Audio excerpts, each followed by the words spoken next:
Hello friends, Radhe Radhe. जय माता दी। आप सभी को नवरात्रि की हार्दिक बधाई। नवरात्रि की 9 दिनों की पूजा हमने निरंतर बहुत ही अच्छे से की। अब हमें माता रानी का खोइछा भरना है फ्रेंड्स, और खोइछा भरना बहुत ही आवश्यक होता है। यदि आप माता रानी की सेवा करते हैं तो भी, और नहीं करते 9 दिनों तक तो भी आप खोइछा ज़रूर भरिए। घर परिवार की सुख समृद्धि के लिए और अपने सुहाग की लंबी उम्र के लिए हमें खोइछा ज़रूर भरना है। और उसके लिए हमें क्या क्या सामग्री लगेगी फ्रेंड्स, आइए हम जानते हैं। तो सबसे पहले हमें लाल रंग का चुंदरी लेना है।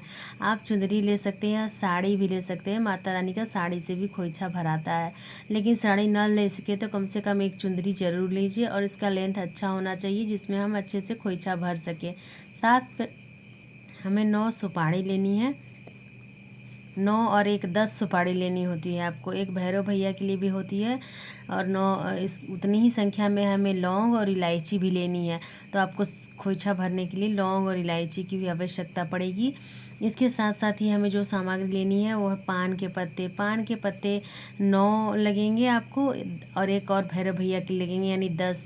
तो टोटल आपको सभी चीज़ें 10 की संख्या में लेनी है। देखिए मेरे घर में पान लगा हुआ है तो बहुत छोटे छोटे पत्ते हैं, मगर मेरे इसी में से हो जाता है तो हम ऐसे ही तोड़ लेते हैं। तो पान का पौधा मेरे घर में मैंने लगा के रखा हुआ है पूजा के लिए। साथ में हमें श्रृंगार की सामग्री चाहिए, तो आप श्रृंगार की सामग्री ले लीजिए। इसके साथ ही हल्दी लेंगे। गांठ वाली हल्दी हो तो अच्छा है, नहीं तो पाउडर हल्दी है तो हम वही ले लेंगे फ्रेंड्स।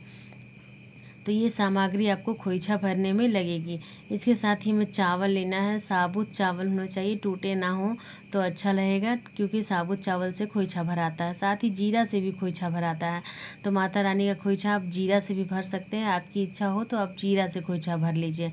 इसके लिए कम से कम आपको 250 ग्राम जितना जीरा लगी है, क्योंकि अच्छे से खोइछा भरने में चावल या जीरा दिया जाता है। तो आप दोनों ही आपको उतनी ही क्वांटिटी में लगेगी, जितना चावल उतना ही जीरा लगता है। तो दोनों में से आप जिससे चाहे भर सकते हैं। इसके साथ ही हमें 10 पूरियाँ लेनी है। आप 10 लीजिए या 20 लीजिए, सिंगल करके भरा जाता है या फिर डबल भी आप रख सकते हैं। तो 10 पूरियाँ लेना है। साथ में हमें भीगे हुए चने लेने हैं। चना कच्चा ही रहता है, हमारे यहाँ तो कच्चा ही रहता है, आपके यहाँ जैसा हो आप ले सकते हैं।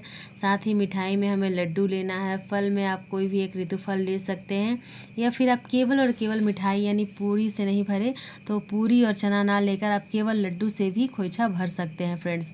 तो आपको जैसे मैं खोइछा भरने के लिए बताऊंगी उसी तरह से आपको खोइछा भरना है। इतनी सामग्री लगेगी आपको। साथ में हमें फूल लेना है, तो कोई भी फूल आप ले लीजिए जो 10 की संख्या में हो, या फिर तोड़कर गेंदा फूल है तो आप भर सकते हैं, छोटे छोटे फूल हो भी हो। फिर माता रानी के लिए कुमकुम, सिंदूर, चंदन, ये सभी चीज़ें हमें लगेगी। सुहाग की सामग्री में तो सिंदूर है ही, फिर भी आप अलग से और ले लीजिए। सुहाग की सामग्री के साथ जो सिंदूर है उससे भी आप कर सकते हैं।